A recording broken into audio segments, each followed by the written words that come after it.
Halo, selamat pagi buat rekan-rekan sekalian. Terima kasih sudah bergabung di hari ketiga webinar belajar saham dari nol lagi. Hari ini kita tentunya kita akan mengakhiri materi seminar ini, seminar yang hari pertama kita belajar tentang basic investment, hal-hal apa aja yang biasa membuat trader gagal, biggest fool theory dan lain-lain. Hal-hal yang menurut saya sangat penting diketahui orang kalau mau berkecimpung di dunia saham. Karena kalau saya tipe orang yang kritis, yang percaya kalau orang itu nggak akan sukses masuk ke satu dunia kalau cuma dikasih yang manis-manisnya doang. Orang nggak akan sukses masuk berbisnis sesuatu, sukses di bidang apapun kalau cuma tahu yang manis-manisnya doang. Dan orang nggak akan tahu resikonya kalau juga cuma tahu yang manis-manisnya doang. Dan justru kalau menurut saya itu yang membuat banyak orang gagal berinvestasi. Karena cuma tahu gagal berinvestasi, gagal berbisnis, karena cuma tahu sebagai hal kecil yang karena memang dikasih tahu dengan orang yang punya punya tujuan untuk menjual investasi, menjual bisnis, menjual MLM atau apapun itu. Seperti itu. Itu sebabnya saya coba mengajarkan semuanya karena saya pengen rekan-rekan mengetahui kondisinya, mengetahui battle-nya, dan kalau Anda memutuskan, oke, saya berani, oke, saya siap, Anda bisa masuk. Kalau enggak pun Anda bisa keluar, bisa menyelamatkan diri dan lain-lain. Jadi itu hak Anda tentunya, dan itulah yang dan hari ini saya coba akan mengajarkan senjata-senjata basic apa yang bisa kita miliki untuk menyiapkan kita ke depannya dalam trading dan investasi kita sehari-hari ke depan. Kayak gitu. Oke, sedikit review materi kemarin sambil nunggu pesertanya semua live. Kemarin kami bahas tentang understanding how the market works, tentang mekanisme pergerakan harga. Ini sangat-sangat penting diketahui supaya kita tahu kenapa harga saham bisa naik, kenapa harga saham bisa turun. Semuanya hanya ditentukan oleh bid offer. Nggak ditentukan oleh virus, itu sebabnya meskipun virus terus menyebar, COVID-19, harga saham bisa naik, karena harga saham tidak ditentukan virus. Tidak ditentukan sama ekonomi, itu sebabnya ketika ekonomi semakin parah di seluruh dunia, bursa saham bisa tetap naik, karena nggak pernah ditentukan oleh ekonomi. Nggak ditentukan juga oleh kinerja perusahaan untung, rugi, harga bisa naik, bisa turun, karena ditentukan oleh bid dan offer. Kalau ada pemodal besar beli saham dalam jumlah besar, harga akan naik. Otomatis detik itu juga seperti kemarin dicontohkan, kalau ada pemegang saham jualan dalam jumlah besar, harga saham akan turun. Nggak peduli perusahaannya profitnya naik 100%, 200%, 2000%, itu bukan urusan. Harga saham hanya dihubungkan, dipas-pasin sama kejadian-kejadian di luar. Biar keren kesannya. Biar ini dihubungkan sama profit kalau naik. Kalau turun dihubungkan sama krisis ekonomi. Kalau lagi naik dihubungkan sama vaksin yang sedang diuji coba, sentimen positif akibat vaksin. Kalau turun dihubungkan sama second wave COVID-19 yang semakin menyebar. Jadi bebas, itulah tugas komentator saham. Kemarin juga diajarkan bahwa kita nggak harus jadi komentator saham. Kalau mau jadi komentator saham, silahkan. Kerjanya mikirin, nyari-nyari alasan, kenapa bandar naikin harga, kenapa bandar nurunin harga, silahkan. Itu keputusan Anda, kalau Anda mau melakukan itu. Cuman nggak perlu, itu bukan sesuatu yang harus kita bisa kalau kita mau trading sukses. Kalau Anda mau ngelamar kerja, mau ini, silahkan. Jadi analis, silahkan. Itu yang bisa Anda pelajari supaya Anda jadi komentator saham profesional dan gajinya cukup oke. Itu pun satu karir yang bisa Anda tekuni, apalagi rekan-rekan yang masih mahasiswa, yang masih muda, yang mau bingung berkarir apa, Anda bisa jadi komentator saham, cari sertifikasi, cari gelar-gelar panjang, dan lain-lain, jadi Anda punya jadi komentator saham yang berkualitas. Itu bisa, tapi kalau Anda cuma mau trading, nggak butuh jadi komentator saham. Nggak butuh juga jadi dukun saham yang nebak-nebak masa depan, kayak gitu. Ingat, di mana-mana dukun nggak terjun ke bisnisnya umumnya. Saya nggak tahu dukun-dukun saham itu dia beneran trading atau cuman searching screen cap aja, saya nggak tahu. Mungkin trading, mungkin cuma fokus nyari screen cap aja kayak gitu. Nah, ada banyak cara untuk dapat screen cap tanpa perlu benar-benar trading. Yang penting screen capnya hijau itu banyak. Walaupun dia sebenarnya nggak untung dari trading, itu banyak. Cuma yang nggak etis lah dijelasin di sini.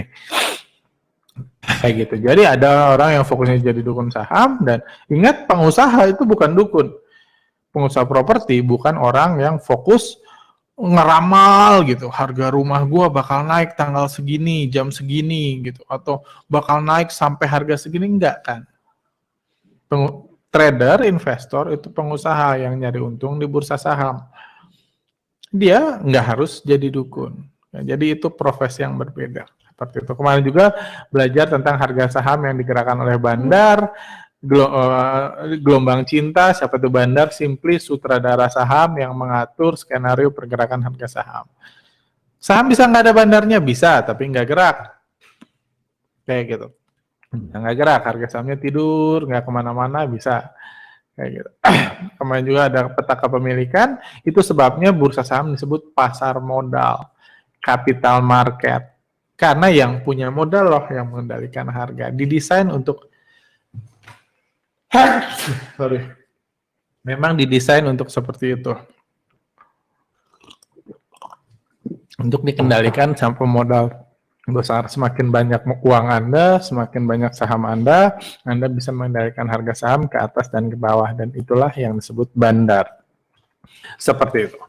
Oke, itu penjelasan kemarin. Hari ini kita akan bahas lebih dalam tentang bursa saham, tentang analisa teknikal, analisa fundamental, analisa bandarmogi, dan jadi trader. Suka duka kalau Anda mau berkecimpung secara profesional di bursa saham, seperti itu. Jadi hari ini itu pembahasan kita. Juga ada sesi tanya jawab seperti di link description. Kalau ada yang saya jelaskan nggak ngerti, silakan tanya jawab. Cuman karena pesertanya cukup besar dan materi hari ini juga lebih banyak, jadi untuk jadi sama seperti hari-hari lain, saya minta kalau pertanyaan fokusnya ke cara analisa, metode, atau hal-hal yang dijelaskan yang nggak Anda mengerti, biar saya bisa memperkaya Anda dengan ilmu, bukan dengan prediksi. Jadi kalau yang nanya, besok saham Senin INKP gimana? Saya akan cuma jawab, bukan saya bandarnya, bukan saya ngatur. Kayak gitu. Jadi kita lebih fokus ke fundamentalnya, bukan analisa fundamental aja, fundamental cara menjadi trading, tips-tipsnya dan lain-lain. Kayak gitu. Atau pengalaman atau apapun, saya akan fokus menjawab pertanyaan itu, dan tentunya materi-materi yang diajarkan hari ini seperti itu. Oke, sebelum kita akan bahas, karena sesuai dengan janji kami, materi yang di-share ada cara memulai investasi saham. Jadi saya akan bahas dulu sedikit tentang cara memulai investasi saham. Bagi rekan-rekan di sini yang belum berinvestasi saham dan memulai investasi saham, beli saham itu gampang, tinggal klik-klik di smartphone dan lain-lain. Jadi kalau Anda mau memulai, yang Anda lakukan cuma butuh menyiapkan modal tentunya dan menyiapkan sekuritas, memilih sekuritas. Jadi kita beli saham,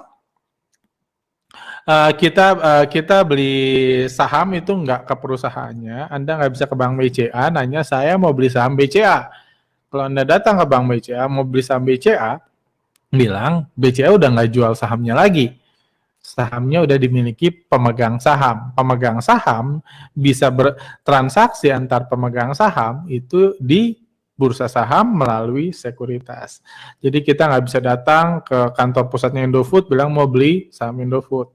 Dia akan bilang ke sekuritas aja, ke bursa aja kalau mau beli. Saham Indofood sudah nggak dijual. Saya harap mayoritas sudah ngerti. Jadi untuk membeli saham-saham ini, kita harus memasukkan uang kita ke sekuritas dan beli saham di sekuritas. Ada banyak sekuritas yang ini yang banyak dipakai investor retail, ada Mandiri, ada Philips, ada iPod, ada Mirai Aset, dan lain-lain. Dan tentunya hal pertama yang saya sarankan adalah pilih sekuritas yang pas buat Anda, kayak gitu. pilih sekuritas yang pas buat Anda. Sekuritas itu beberapa pertimbangannya, misalnya user friendly. Kita ada video YouTube yang tips-tips memilih sekuritas, misalnya user friendly, cara pakainya enak, karena sekarang hampir semua sekuritas itu udah pakai online trading, pakai aplikasi smartphone dan lain-lain. Jadi fokusnya itu pertama cari yang user friendly. Kayak gitu enak dipakai, ada data-data yang dibutuhkan. Kalau Anda merasa butuh lihat laporan keuangan sebelum trading, carilah data-data laporan keuangan. Kalau carilah sekuritas yang menyediakan data laporan keuangan. Kalau Anda butuh lihat-lihat grafik, lihat candlestick, butuh narik garis, mungkin Anda cari ada yang charting tools-nya, atau Anda mau analisa bandarmologi, cari juga yang ada data-data transaksinya. Broker mana yang beli, broker mana yang jual. Jadi banyak sekuritas sudah menyediakan itu semua. Jadi Anda bisa coba pertimbangannya kayak gitu. Juga juga pasti pilih sekuritas-sekuritas yang ini punya manajemen oke, punya kantor banyak dan lain-lain. Jadi sekuritas besar lah saran saya seperti itu. Supaya nggak sekuritas yang investornya banyaknya diisi oleh investor retail, bukan banyak diisi oleh bandar, karena mayoritas sekuritas lebih banyak diisi bandar daripada investor retail. Itu bahaya. Kalau bandarnya goyang, sekuritasnya bisa goyang. Tapi kalau diisi oleh banyak investor retail tentu jauh lebih aman.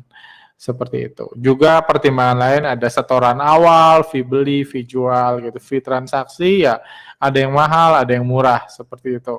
Ini ada misalnya ada setoran awal, ada MNC Sekuritas 100.000, IPOT 100.000, IPOT 100.000, Mirai Aset, Philips, Mandiri dan lain-lain. Ini beda-beda tergantung kebutuhan Anda. Seperti itu. Oke, jadi itu beberapa pertimbangan buat memilih sekuritas. Juga ini money flow. Jadi uang Anda, kalau Anda mau ini uang Anda itu uang Anda ditaruhnya di RDI, jadi uang Anda nggak ditaruh di sekuritas, jadi cash Anda harusnya nggak bisa dibawa kabur. Harusnya nggak bisa dibawa kabur karena uang Anda di RDI. Kalau ada sekuritas yang nawarin ditaruh di kita aja, dikasih bunga dan lain-lain, ya silahkan Anda putuskan sendiri. Kalau uangnya nggak taruh di RDI, ditaruh di sekuritas, Anda putuskan sendiri. Anda mau take a risk untuk dikasih bunga di sini, atau Anda mau ditaruh di bank aja. Saya pribadi, semua uang cash saya langsung taruh di RDI, rekening dana investor di bank. Tinggal diisi RDI, otomatis bisa diakses sama sekuritas. Itu untuk sisi uang. Untuk sahamnya akan ditaruh di KSEI. Kepemilikannya dicatat di KSEI, saham apapun yang kita miliki ditaruh di KSEI. Seperti itu. Kalau top up pun kita akan memasukkan uang kita langsung ke RDI. Kalau withdraw kita akan uang kita dari bank langsung yang udah saham yang sudah dijual akan otomatis masuk ke kita. Kayak gitu. Dan sekuritas, dan kembali lagi seperti bilang, bursa saham adalah tempat transaksi saham yang sudah dijual perusahaan antar trader dengan trader. Biggest fool theory, tolol-tololan, pinter-pinteran, sabar-sabaran, kuat-kuatan modal. Itulah bursa saham adalah tempat pertarungan. Jadi kita dipertemukan, kalau kita mau beli BBRI 100 lot, kita dipertemukan dengan orang yang jual BBRI 100 lot. Kalau harganya match, kita ketemu. Jadi pinter-pinteran. Jadi kapanpun Anda beli saham, ada yang jual ke Anda. Kapanpun Anda jual saham, ada beli ke Anda. Jadi ini game tolol-tololan kan. Ada BCA, fundamentalnya bagus, prospeknya bagus, masa depannya cerah, vaksin COVID sudah ditentukan,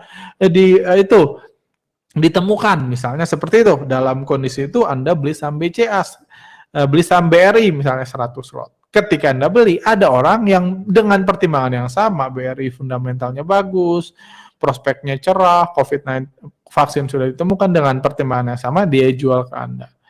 Jadi ini cuma tuker-tukeran aja, tolol-tololan, pinter-pinteran. Jadi kita nggak bisa itu sebabnya nggak ada yang absolut di bursa saham. Ada yang bilang secara teknikal bagus, yes, bagi Anda mungkin bagus, bagi orang lain jelek, makanya ketika Anda beli, orang lain jual. Sama